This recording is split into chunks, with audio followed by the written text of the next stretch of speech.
আমাদের মাননীয় acting chairman মানবিক নেতা জনাব তারেক রহমান একটি ছোট ফটোকার্ড পাঠিয়েছে।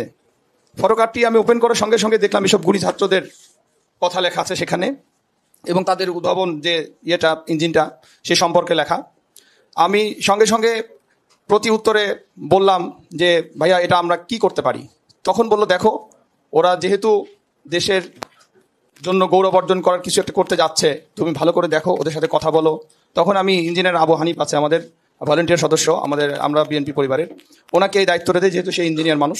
একমাত্র স্মার্ট সিটি বসুন্ধরা, আধুনিকতায় এক ধাপ এগিয়ে। উনি ওনাদের সাথে কথা বলার পরে আমরা এখানে একটা ছোট্ট মিটিং করি ওনাদের 4 সদস্যের সাথে, যেখানে আমাদের উপদেষ্টা সেলিম ভাই সহ অনেকে ছিল। সেখানে ওনারা সম্মতি দেয় এবং পরবর্তীতে আমরা ওনাদের উপর ছেড়ে দেয়, যেহেতু ওনাদের শিক্ষা প্রতিষ্ঠানে রাজনৈতিক নিষিদ্ধ। আমরা ওখানে প্রোগ্রাম করার ইচ্ছা প্রকাশ করলে এই সংবাদটা যখন আসে তখন আমরা ওনাদের বাড়িতে যাওয়ার জন্য করি, যে কারো একটা বাড়িতে যে আমরা তাদের সাথে কথা সাক্ষাৎ করে আসবো। অনুদান বড় না তো, সাক্ষাৎ করে আসবো।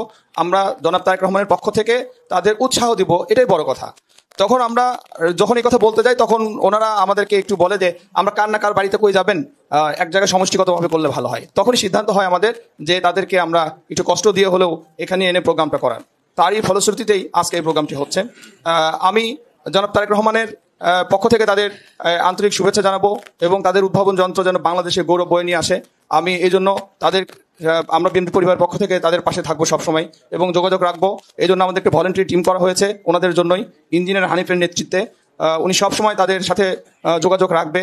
আর আমি তাদের উদ্দেশ্যে বলবো, আপনাদের এছাড়াও যদি কোনো সাপোর্ট প্রয়োজন হয় জনাব তারেক রহমানের পক্ষ থেকে, তাহলে আমরা বিএনপি পরিবারের প্রতিটি সদস্য আপনাদের জন্য নিয়োজিত আছি ইনশাল্লাহ।